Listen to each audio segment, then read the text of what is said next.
Okay, class 8, today we start exercise 21.1. This is our part 2 video. Okay, and continue from the question number 10, because in our first part video we did the last question number 9. Okay, so in this question we continue from question number 10.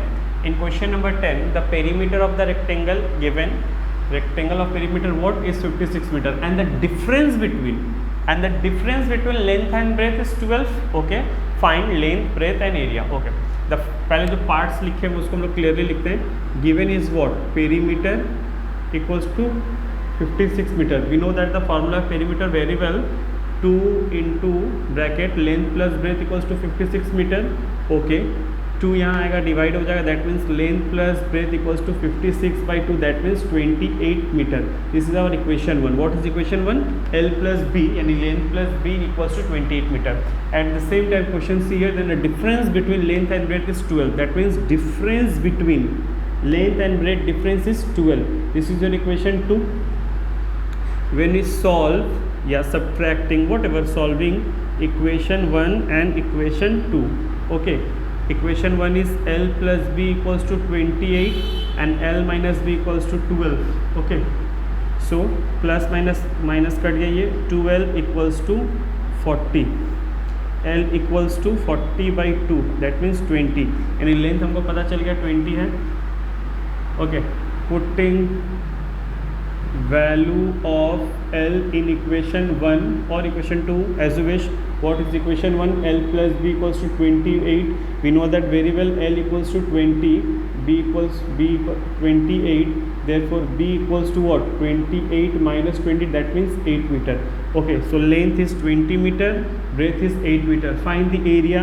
We know that very well, the formula of the area, it's length into breadth, that means 20 into 8, it's 160 meters square. Done. Okay, note it down.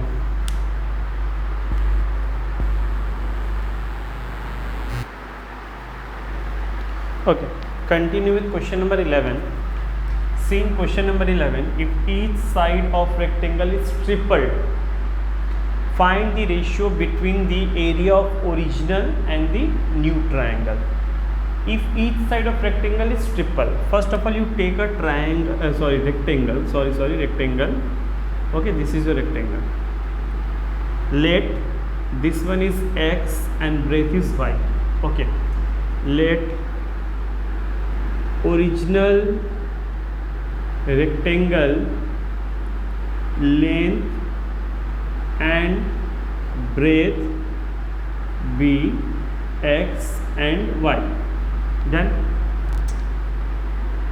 Each side of rectangle is tripled, that means when you take the new rectangle, length tripled, that means 3x, breadth triple, that means 3y.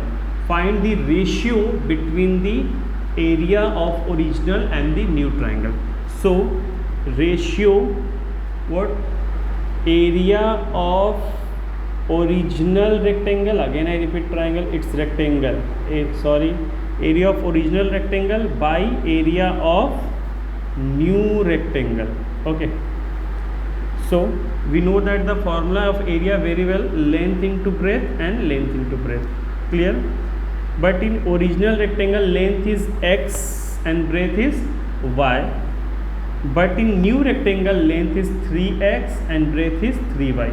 so x cut it, y cut it, 1 ऊपर में 1 and 3 3s are 9, so the ratio is 1:9. Clear? Note it down.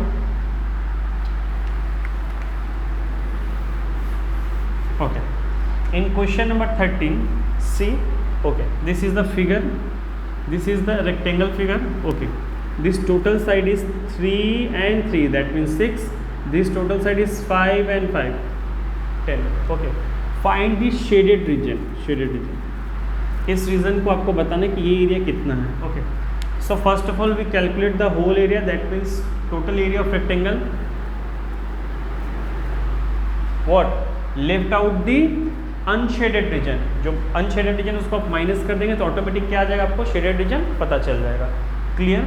Okay, तो सबसे पहले इसको जैसे लिखा हुआ है, दैट मीन्स ये 3, तो this one 3 and 3, this one is 5 and 5. Okay, clear? तो सबसे पहले हम टोटल एरिया निकालते हैं। Total area of rectangle, what is total area? Length into breadth. Length is 3 3, that means 6, and breadth is 5 5 10, with 60 centimetres. Clear? Unshaded region, area of unshaded region. See, unshaded region कौन सा shape बना रहा है? Triangle shape बना रहा है। और triangle का फॉर्मूला, क्योंकि रेक्टेंगल है, रेक्टेंगल का कॉर्नर में क्या होता है? हर एंगल कितने का होता है? 90 होता है। तो ये कौन सा हो गया? राइट एंगल ट्राइंगल हो गया। राइट एंगल ट्राइंगल का फॉर्मूला क्या होता है? Half into base into height. ये आपको नया एक्सरसाइज में, नेक्स्ट एक्सरसाइज में सीखने को मिलेगा। Half base, that means this one base, और ये रहा हाइट आपका। ओके, तो हाफ के जगह हाफ, बेस के जगह 3 और हाइट के जगह हम लिख दिए 5। तो ये हो गया 15/2 सेंटीमीटर स्क्वायर। लेकिन ये आपने सिर्फ एक का निकाला, दूसरे का निकालेगा, दैट मीन्स ये भी सेम है, क्योंकि इसका भी बेस क्या है? 3 है, और इसका भी हाइट क्या है? 5 है। इसी के तरह तो टोटल एरिया अगर हम निकालना चाहते हैं, total area of unshaded region, unshaded region, तो आपका जो 15/2 है तो उससे 2 मल्टीप्लाई कर देंगे, क्योंकि इसका जितना एरिया होगा इसका भी उतना ही एरिया होगा। 2 से मल्टीप्लाई करते हैं, 2 कैंसिल हो गया, दैट मीन्स हमको पता चल गया कि अनशेडेड रीजन कितना है? 15 है। तो हम शेडेड निकाल लेंगे, यानी शेडेड का मेरा फॉर्मूला हो जाएगा area of shaded region equals to total, total कितना है था? 60, उसमें से अनशेडेड कितना है? 15, that means 45 centimetre square. Clear? Note कर लीजिए।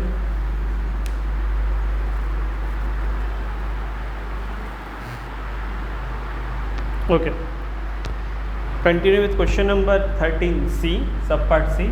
आप ये फिगर देख सक रहे हो, फिगर में आपको दिखाई दे रहा है, आपको बोला गया find the area of the shaded region, यानी जो पार्ट शेड किया, आपको कौन कौन से पार्ट शेड करें, यहाँ से लेके यहाँ तक, फिर ऐसे, फिर ऐसे, फिर ऐसे।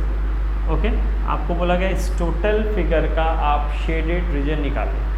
सम्स को आराम से देखिए, सम्स ज़्यादा टफ नहीं है। ओके, सबसे पहले ये बीच में गैपिंग है, इसको हम इमेजिनरी लाइन, एक हल्का सा लाइन जैसे ज्वाइन करते हैं। क्लियर? तो ये फिगर में वो किस शेप में दिख रहा है? एक रेक्टेंगल शेप में दिख रहा है, जिसका लेंथ टोटल कितना है? 40 और ब्रेथ कितना है? 25। इतना तक समझ में आया? उसके बाद देखिए ये भी अनशेडेड पोर्शन है, ये अनशेडेड पोर्शन है, इसका भी लेंथ हमको दिखाई दे रहा है 14 और इसका ब्रेथ दिखाई दे रहा है 8। क्लियर? फिर यहाँ एक अनशेडेड ट्राइंगल है, जिसका हाइट दिया हुआ है और जिसका बेस दिया हुआ है। तो इससे हम लोग क्या समझ रहे हैं कि हम लोग जब इस टोटल एरिया को निकालेंगे, उसमें से अगर इस पोर्शन को हटा देते हैं और इस पोर्शन को हटा देते हैं, तो क्या मुझे शेडेड एरिया मिल जाएगा? हाँ, हमको शेडेड एरिया मिल जाएगा। Okay, clear? तो हम लोग पहले फॉर्मूला लिखते हैं। फॉर्मूला क्या लिखना है? Area of shaded region. Area of shaded region निकालने के लिए हमको क्या लिखना होगा? Total area minus unshaded region, area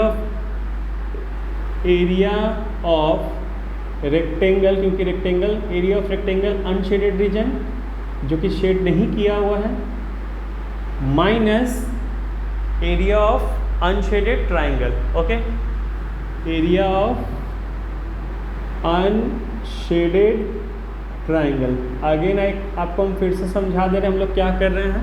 हम लोग पहले टोटल एरिया निकाल रहे हैं, यहाँ पे एक इमेजिनरी लाइन से जोड़ दिए, तो ये भी क्या हो गया? 25 हो गया, यानी लेंथ ब्रेथ हो गया 25 और लेंथ क्या हो गया? 40, क्योंकि 40 और 40 हो जाता है, हमको पता है opposite sides of the rectangles are equal. Okay, तो इसमें से लेस क्या करें? इसमें से लेस करें हम लोग ये छोटा सा रेक्टेंगल जो कि अनशेडेड है, और लेस क्या कर रहे हैं? ट्राइंगल जो कि अनशेडेड है। तो अनशेडेड पार्ट अगर हटा देंगे तो मेरे को शेडेड पार्ट का आंसर पता चल जाएगा। Okay, clear? तो टोटल एरिया का formula length into breadth minus rectangle का फॉर्मूला फिर लेंथ इंटू ब्रेथ, क्योंकि जो टोटल एरिया वो भी कौन से शेप में? रेक्टेंगल शेप में है, और जिसको हटाना है वो भी रेक्टेंगल शेप में है, माइनस उसके ट्राइंगल को हटाना है। ट्राइंगल का फॉर्मूला क्या आता है? Half into base into height. इतना तक समझ में आया?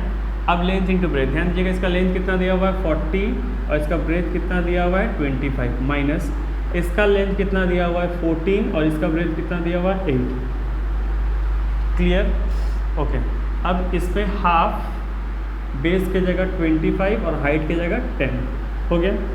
तो ये हो गया आपका 100, यानी 1000, 112 और ये हो गया आपका 5 यानी 125। ओके, यानी 1000 माइनस 237, यानी हो जाएगा आपका 3, 6, और ये चला जाएगा 7। तो आ गया आपका shaded area 763 centimetre square. Note कर लीजिए, यहाँ पे ये एक्सरसाइज आपका कंप्लीट होता है। ओके।